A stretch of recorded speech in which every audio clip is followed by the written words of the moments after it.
The following is a special presentation of Tony Kurre Radio. Welcome back to another Home Field Advantage. She is Teresa Autrey. It has been a while. It has been a while, Teresa Autrey. 294-4210, 294-4210. Of course, she's with Keller Williams. This is called Home Field Advantage. It's all about the market. It's about housing. It's about real estate. She's the best. She's been doing it for over 3 decades. Info at TonyKurreRadio.net. Info at TonyKurreRadio.net. I know that there's been a lot of crud, flu, bird flu, all kinds of stuff going on. I know you've got a little bit of all of it. So I'm so glad that you're feeling healthy. You look fantastic. And we're so glad to have you back here on Tony Kurre Radio. And of course, wherever you get your favorite podcast, you can hear the show at least 5 days a week on TKR. Thanks to 100,000 folks who have downloaded the app. And wherever you get your favorite podcast, download Home Field Advantage and make sure you put Tony Kurre Radio in there, because I'm sure there's another podcast called Home Field Advantage somewhere else. Before we jump into the best suburbs of Birmingham to buy homes in, I love this. We got some email questions here. Info at TonyKurreRadio.net. And we'll get through some. By the way, this is my favorite part of the show, because you never tell me beforehand. So I love that they just shot out at me. I do. And that makes me think quick on my feet. There you go. And it's good because people are listening to the show and they have questions. And they know you're the best. Troy in Birmingham wants to know, what do you know about Donald Trump wanting to put houses on federal land? Everyone's trying to do things to relax, obviously, the shortage of homes we have in this country. And we have federal lands, and he wants to put some houses on it. What do you know about it? Is it something he's blowing hard, or is that something that can actually happen? Talk about it. Well, I don't know if you guys know, but J.D. Vance actually went and spoke for the first time about loosening local regulations and rezoning processes. Because thanks to California and the wildfires, they were looking at 18 months before they could rebuild, which is insane and ridiculous. Yeah. North Carolina, we had all the storms, and they're looking at 18 months. I mean, to pull permits and get it rezoned and get it approved, it just takes too much time. And why do we need to go through each level? So J.D. Vance talked about loosening the regulatory zoning and planning efforts on a local level. So instead of going let's just use for an example, something I've actually done, City of Kurre, Shelby County. Then you're talking about the Central Alabama, then AA Alabama, and then your North. Instead of going through all those levels, you're just going to go boom to the city, boom to the zoning and planning, and boom, you're done. And that's the way it should have been all along. You cannot make Floridians do what the Wyoming people are doing, or New York and Alabama compete. So it's really going to be better off on the local levels, and to free up some of the most ridiculous zoning regulations on the planet. I mean, you would have thought these people had never even owned a house. Well, and I would think too, when you're talking about LA and you're talking about wildfires, you're talking about homes that have been there for 20, 30, 40 years. They've been in those homes all that time. A lot changes in 20, 30, 40 years when it comes to zoning stuff. So all of a sudden they have to rebuild. And all of a sudden they got all these rules and regulations when they had a perfectly good house before the fires, right?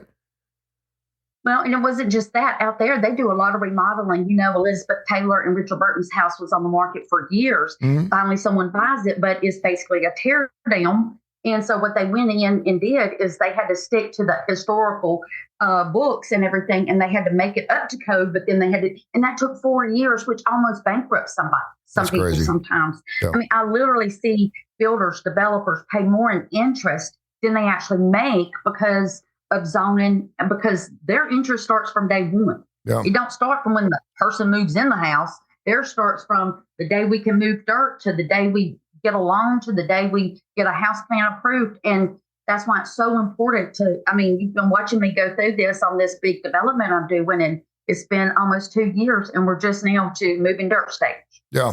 That's crazy. So, that's insane. So Vance has got the good news when it comes to building homes on federal land. What are we talking state parks? What are we talking about? And what? No, what you're more or less talking about is the federal.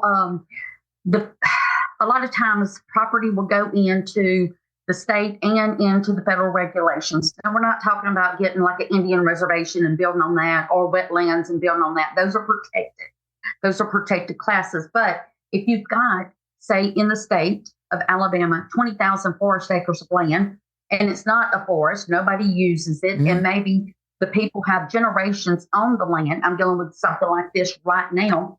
4 generations bought the property over 60 years, but nobody even lives here any longer. Yeah. They don't want the property. The people don't even live in the state. And the taxes that they would have if they were to up and sell it all is going to hammer them, so they couldn't afford to do it. So what he's talking about is the state gets land through different ways. People sometimes die and leave it to nobody, so the state gets it. It's done through taxes, eminent domain, all different ways. The state and the federal people have land. And what we're talking about is, instead of just letting it sit there, how about let's build some homes on it? We might do a project, say, and I've seen this done before, for senior citizens. It's going to be a 55 or older community. So we have one of those in Pelham. And, let's get that done. We might have one that's going to be for veterans. Let's do a nice section for veterans. We might have some for multifamily use, where it might be apartments for people that are like hybrid, where they either work from home or they transient or they're corporate people. So you have all different kinds. But what I believe is happening with Trump is you got to remember he's a businessman first, and that business was real estate. And he's 3 generations real estate. He is. So everything ingrained into his blood is to look at a property and say highest and best use. Yeah. That's probably what he's trying to do with the Gaza Strip too. info@TonyCurryRadio.net, info@TonyCurryRadio.net. He's wanting to build resorts wherever he goes. Keep those email questions coming. We got a boatload of the questions, and we're going to do a couple shows today. So we'll get to some more of these email questions coming up here in just a few minutes. You just found out the latest on the best suburbs of Birmingham to buy a home. I am still visiting my neighborhood that, I send you pictures occasionally. I will tell you it's in the River Chase area somewhere. And I was walking my dog yesterday, and everyone there knows me now. This older couple said, "What a beautiful neighborhood. We see you here all the time. Where do you live?" And I said, "I don't live here." And they're like, "You don't?" And I said, "No." I said, "But I started walking this neighborhood and I love it." And they're like, they're like, "Yeah, you're like already a neighbor of ours." And I said, I know them by their first name. Is Jack and Lorraine? I said, "Yes." I said, and they were like, "Well, we hope you can find a house here." And I said, "Well, it's pretty tight around here." So anyway, so that neighborhood's still up for grabs, but I know there's some great suburbs, some great places to buy right now in the Birmingham area. And of course, those mortgage rates continue to go lower as well, which is always a good sign. But tell me about how you come across this list. What does it entail? How do you come up with the best houses or best suburbs to buy homes in? Well, what's ironic is you always have your traditional areas. So I was surprised to find this. It's called the 1% Legacy List, and it's actually a national list of in the suburbs of the metropolitan Birmingham. You're always going to have your Homewood, your Mount Brook, your Hoover, those things. But then this is talking about the current cities that are best deal for the money, best schools, best housing. And it breaks it down into what you're going to find in amenity-wise in each one. I was so surprised because I had to send this to a friend of mine because we had an issue a few years back in this one little city. And he was like, "I will never buy another one there." I said, "Well, the first one you made a lot of money on. The second one you made a little bit of money on. It just took more time."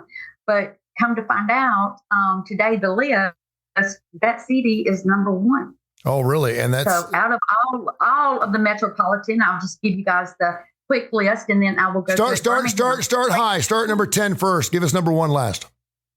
Well, it's actually they broke it down into 5. Okay, top 5. Okay, top 5 is good. So you want to go from bottom to top? Yeah, I want the best last.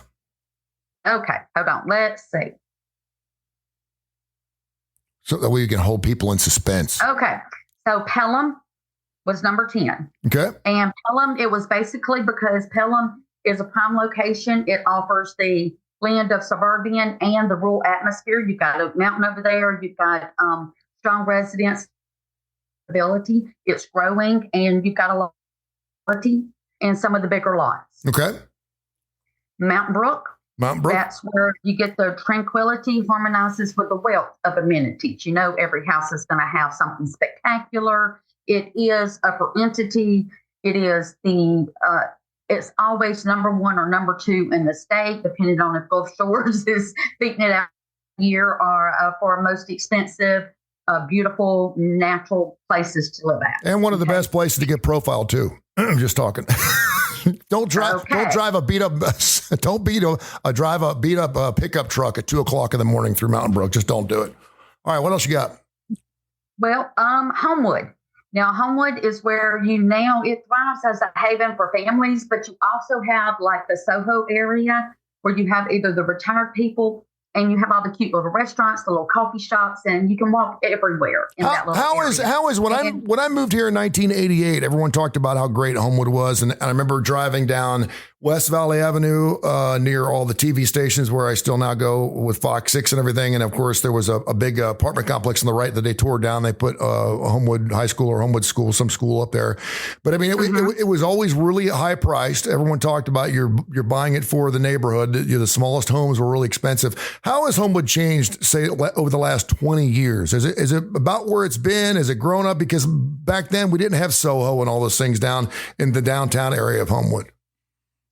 Well, you have, and what I love about it is, for instance, the high rise. You have the high rise where you have the condos up there with that awesome city view, and just below it, you kind of like very city living, where you literally can get your hair done, you get your nails, you can have a nice bar, nice drink, you can sit out on the veranda, you can go to the chocolate specialty shops, you can run across the street. And it's really something for the person that wants to live in a very kind of tight-knit, but almost have every amenity in the world. Yeah. You know what I mean? You're going to have a ton of amenities within walking distance. Yeah. Gotcha. And let's say the next one is Vestavia Hills, which is where modern meets comfort. This is where you're going to be able to kind of get the suburban with the residential options. You say if you don't want to have a private family pool, you've got the city pool, you've got that beautiful library. I lived there for a while, and it's got a great school system, the library that's built into the mountain, beautiful rock trails, and it's just gorgeous and lovely.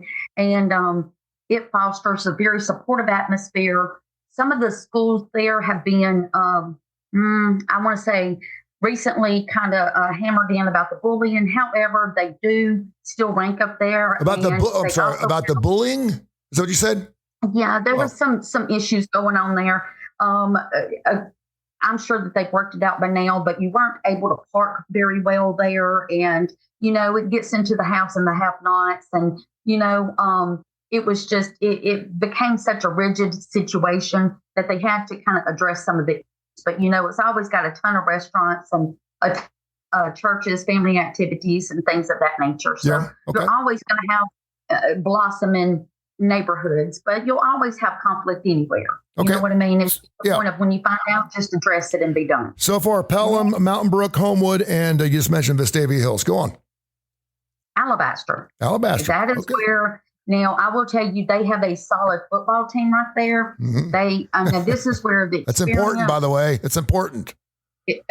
Apparently, we're in the Southeast, baby. So SEC championships. But what you're going to do is very tranquil. A lot of it's still really wooded. You can still get the big acreage, just like kind of on the edge of Pelham. You can get a little further out. So you're getting a little bit more money, house for your money. But you also have they have a very high rating on their public schools. Oh, good. Very high rating.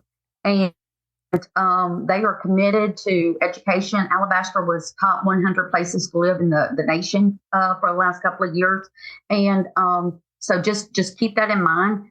They also have a strong emphasis, like a couple of other ones you're about to read, that have the majority of the people own their home.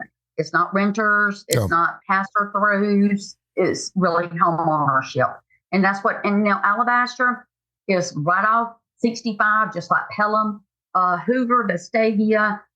They have interstate exit, but it takes 20, 30 minutes sometimes to get to. Yeah, that's what I mean. So if you can. Yeah, you talk about the land. You get big land. It's like Mountain Brook. It can be niche-y. Yeah, but that is one thing that you're quickly off the interstate, but it's like going to the beach. You get off and you still got a couple hours to drive. Yeah, you know what I mean? So now, are we ready for the number one, which I was lower? Yes. It's Calera. Really? Yes. Okay. All and right. It's funny because, I either built in or developed most of those subdivisions down there. So I was really interested to read this part because I was like, fine. They said, and I'm quoting, it is a gateway to the vibrant and fulfilling lifestyle. It's something for everybody. And it says it's got the enticing real estate options because you have these estate homes, you have multiple farms out there, horse farms, equine centers, you've got these big farms, but it's got the charming little downtown area, that they've revitalized. It was top one of the 50 cities on Maine of the revitalization that's happened throughout not just our state, but throughout the nation. But they also said that they boast above average public schools because they've actually built in the last 10 years 2 brand new schools, huge monster schools. And then they also have, you can create the lifestyle that you want. That's where they're going for this is, say, if you did want to live in a vision with restrictions, covenants, amenities, lakes, pools, you've got Waterford over there, and that just goes on and on. You've got something for, first-time home buyers, middle home buyers, upper entity home buyers. You do have the farms with the horses, big equine centers and stuff of that nature. You have multiple interstates to get off of. You have multiple new hotels right off the exit. Yeah. And in addition to that, you have the ability there's NOLA, which is the National Weather Association in the airport. You do have the private airport, believe it or not. People use that airport a lot more now if you have a private plane than they do the Birmingham airport because of the time and the busyness to get out of the city. And so it also is in Shelby County, so you're not dealing with the Jefferson County sewer issues, if you know what I mean. Mm-hmm. And then they say that it is ideally free, ideally rural feel, and you're not paying the price of that inside of a city, where you can hear all the noises and everything. Now, it does have a lot of constructions going on, but one big thing is that almost 70% of the people that live there own their home, either outright or have a mortgage on it. Whereas in most of the other ones, you're doing really good to get at 40 to 50%, especially, look at Hoover, half apartments, half rentals, half homes, or, some other places. And so Calera, it just really boasts those items of where the experience of living in the charming town where you kind of still feel nestled in. And I will tell you, my title rep, her grandson plays ball at the Calera ballpark. She said, Teresa, and she lives in Cahaba Heights. She said, I'm just going to tell you, it's such a close-knit community. She said, but it's so progressive. And she's like, and everything is beautiful and clean. And she says, and you know what? Those ball fields are awesome. Mm-hmm. And I was like, yeah, they are, kind of taking a little pride in that. So that it was just surprising to me because, they explore the hidden gems. These people actually go in each town for a year. They look at the restaurants. They look at the family, the culture, the schools, the stunning grounds, and the local amenities. So they kind of do a whole package for you. I have a little bit of a love affair with Calera because my son is in Special Olympics. And as we record the show here on the 17th, this week he's competing in Special Olympics. And we have it at Calera High School. At Calera High School every single year. Yes, and there's a railroad track that runs right by that school, too. And he loves railroad trains. So we see trains. And so looking forward to him to compete. And it is the Heart of Dixie Railroad Museum that's down there. It's right down there. They have something called a wigwag there. A wigwag is a train sign. That's called a wigwag, and it's got a light on it, and it swings back and forth. You can't find them anymore, but they have a real wigwag that actually works there at the Heart of Dixie Museum there. All right, so you gave us a great list, and Calera is a surprise, and it's great. I love that. Couple other areas I was thinking about, and I'm not necessarily saying that these would be on your list, but there's areas that I was thinking about because people are always like, this area is. There's a few mentions. Yeah. Helena. Tell me about Helena. Every time I talk about Helena, people are like, Helena's blowing up. It's unbelievable. Talk about Helena a little bit. Helena and Hoover are over there fighting it out for some of the areas. Mm-hmm. So Helena, in fact, I'm closing on a house in a couple of weeks that's on that Helena Bessemer South Stagecrest Road. Helena's always been great, but it's so hard to get to. Yeah, that was the biggest issue is that you now have to get off the interstate, go 20, 30 minutes, and then you've got trains, you've got the city. I love downtown. I love Beef O'Brady's out there. Oh, that's beautiful. Yeah, it's really nice. Yeah. It's beautiful. I'm not saying it's not, but I mean, have you ever been over there between, say, 7 o'clock and 9? You're going nowhere fast. Yeah, that's for sure. And the afternoon is just twists and turns and twists and turns. And if you're not, and I lived over Alabaster Helena on that 17 for about 6.5 years. So if you weren't familiar with it, you need to get familiar with the schedule. Now, Kurre has train schedules. Yeah, they have train schedules. Don't they have a big rock quarry over there too, don't they?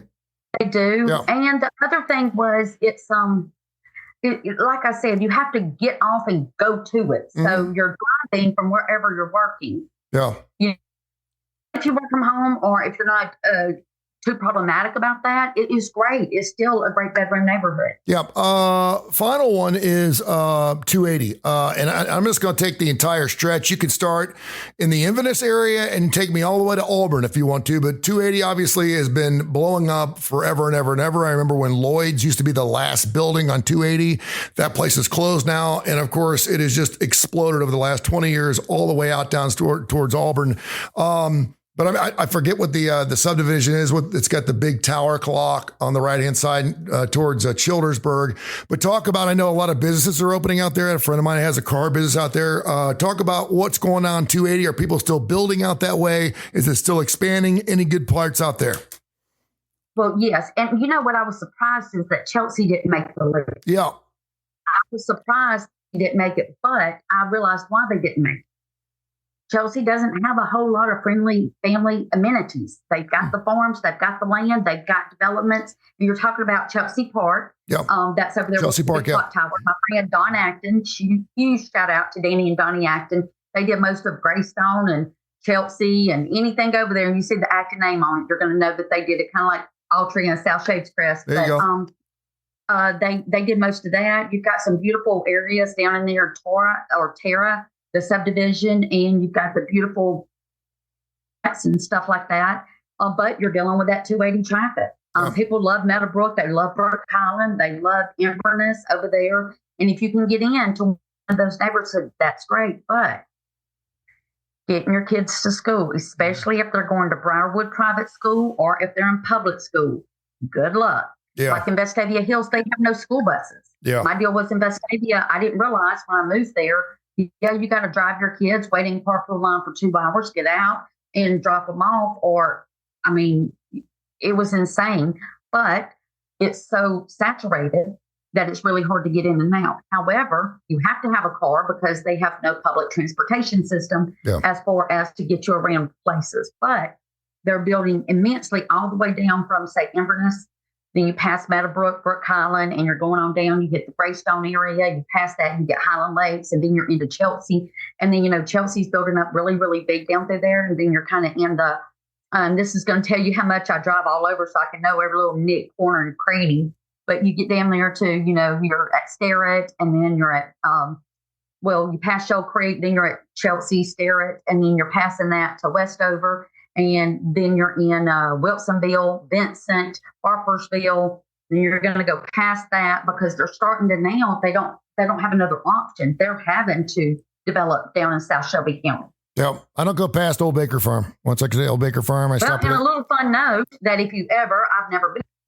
I'm making a go there, but there is a little way in Vincent, Harpersville, that section there where you can turn and go to a nudist colony. Flavor. There you go. Yep, there you go. Or you can go ahead and head on down to another place that I wasn't sure, was surprised I didn't make it, but the Trussville Leeds Moody area.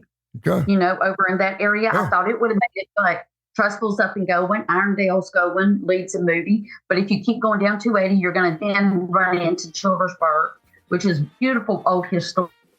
And then, of course, you're getting down into Sylacauga, and then right past that, you're going to get into Oak Grove, and then down to the Auburn-Dadeville area. There you go. If you want to hear our list again, make sure you check out our podcast. Of course, you can hear the show live on Tony Kurre Radio, the TKR app, at least 5 times a week. So at the same time, every single day, Monday through Friday, classic rock on weekends. You can also find it, of course, on our illustrious, fantastic Tony Kurre Radio podcast network, which, by the way, just passed our 1,500th episode. So we're so proud of that. Yeah, we've got 19 shows, and we're so proud of all of them, including Home Field Advantage with Teresa Autrey. 294-4210, 294-4210 with Keller Williams, Teresa Autrey. Check her out. And we do shows every single week. Teresa, thank you so much. I appreciate you. Thank you. This has been a special presentation of Tony Kurre Radio.